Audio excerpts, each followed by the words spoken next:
আওয়ামী লীগ ফিরে আসলে কেউ বাঁচতে পারবেন না। আওয়ামী লীগ যদি কোনোভাবে ক্ষমতায় আসে তখন কিন্তু খবর আছে আবার। কোনো কারণে যদি আওয়ামী লীগের মতো দলের বা শেখ হাসিনার যদি কোনো কারণে প্রত্যাবর্তন ঘটে, আপনি দেখুন 1 মিনিট লাগবে না, 30 সেকেন্ডের মধ্যে পুরো মাঠ ফাঁকা হয়ে গেছে। বারংবার বলা হচ্ছে ক্ষমতাচ্যুত আওয়ামী লীগ ফিরে আসলে কেউ বাঁচতে পারবেন না, কিন্তু কেউ কি কখনো ভেবে দেখেছেন কেন রাজনৈতিক ব্যক্তি কিংবা আলোচিত ব্যক্তিগণ এসব কথা বলছেন? এ কথা বলার পেছনে বেশ কারণ রয়েছে বলে অনেকেই মনে করছেন। এবার প্রশ্ন থাকা স্বাভাবিক, কি সেই কারণ? বেশ কয়েকদিন আগে গণ অধিকার পরিষদের সাধারণ সম্পাদক মোহাম্মদ রাশেদ খান বলেছিলেন, আওয়ামী লীগ ফিরে আসলে কেউ বাঁচতে পারবেন না, যারা বিপ্লবের নেতৃত্ব দিয়েছে তাদের ধরে তারা ফাঁসিতে ঝোলাবে। শুধু রাশেদ নয়, এ নিয়ে মুখ খুলেছেন অনেক গুরুত্বপূর্ণ ব্যক্তি। তাদের ভাষ্য মতে আওয়ামী লীগ এমন এক স্বৈরাচার রাজনৈতিক দল, তা আবার ফিরলে দেশের অবস্থা ভয়াবহ পর্যায়ে চলে যাবে। আজকে কোনোভাবেই যদি শেখ হাসিনার পুনরুত্থান ঘটে, অন্তর্বর্তীকালীন সরকারের হয়তো 2-1 লোক যদি ভিতরে যাদের সম্পর্ক রাখেন সেটা বাদ দিয়ে ওই সরকারের তো কেউ রেহাই পাবেন না, আমরা কেউ রেহাই পাবো না। মনে রাখবেন, গণহত্যা ফিরে আসবে, আয়না ঘর ফিরে আসবে। আমরা যারা প্রতিবাদ করেছিলাম বাংলার হিটলারের বিপক্ষে, আমাদের জন্য নতুন নতুন বাংকার এবং আয়না ঘর করা হবে। এটা কাম্য ছিল না। আমরা তো আগেই ভালো ছিলাম।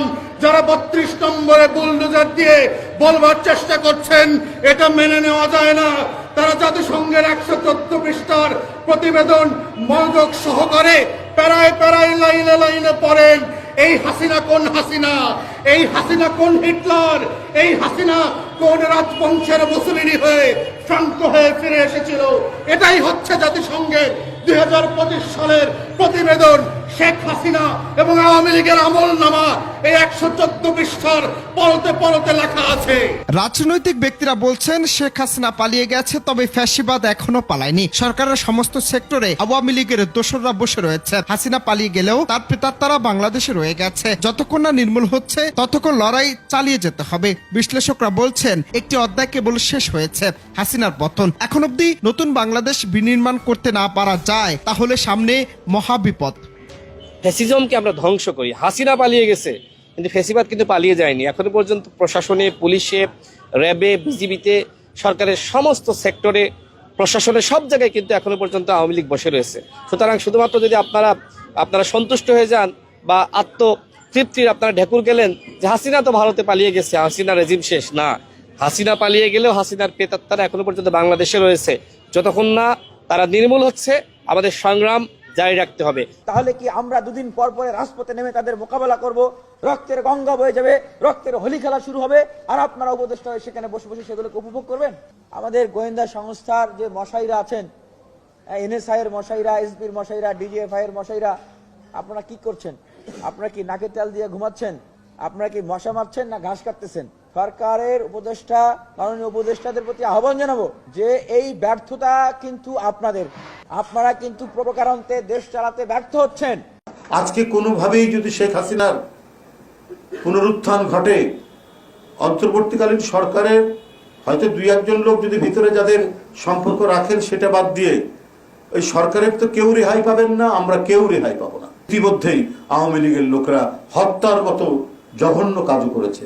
গোপালগঞ্জে, নরসিংদীতে বিএনপির 2 ছেলেকে হত্যা করা হয়েছে এই কয়েকদিনের, মানে তার পতনের পরপর। এবং এটার পিছনে স্বয়ং বাইরে থেকে যে দেশে আশ্রয় নিয়েছেন শেখ হাসিনা, সেখান থেকে তার নির্দেশনাগুলো আমরা প্রতিনিয়ত সেটার আমরা ভাইরাল আমরা দেখতে পাচ্ছি।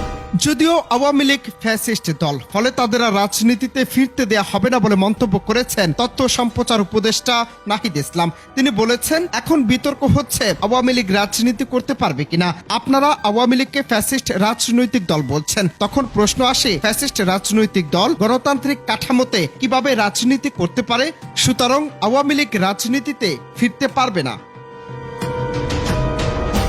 এই মুহূর্তে শুধু রাজনৈতিক ব্যক্তি নয়, বরং অনেক বিশ্লেষকও মনে করছেন দেশের রাজনীতিতে শুধু কোনোভাবে যদি আওয়ামী লীগ ফিরতে পারে, তাহলে একদিকে যেমন হবে অস্থিতিশীল পরিবেশ, সেই সাথে দেশ জুড়ে চলতে পারে গণহত্যাকাণ্ড।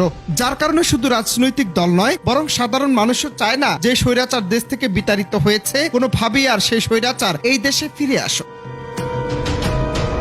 অনন্ত হাসান মাসুদ, বাংলা টিভি, ঢাকা।